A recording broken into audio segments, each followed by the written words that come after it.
Today I would like to show you how you can transfer files from Motorola Device to Motorola Moto G41. First of all, go into Play Store on both of them, click on the search bars and type in Send Anywhere. Now you need to install this free app from this developer and tap on Open. Here, choose I accept, confirm, continue and allow. Then do exactly the same on this Motorola smartphone. And now you can choose receive on Motorola Moto G41 and send on this Motorola device. Then choose all of those dots and tap on send. This way you will select all of those files and transfer them.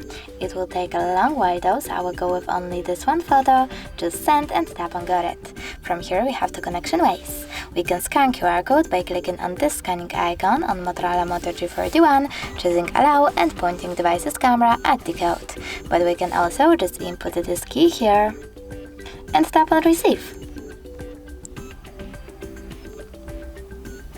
And now as you can see, my photo was successfully transferred.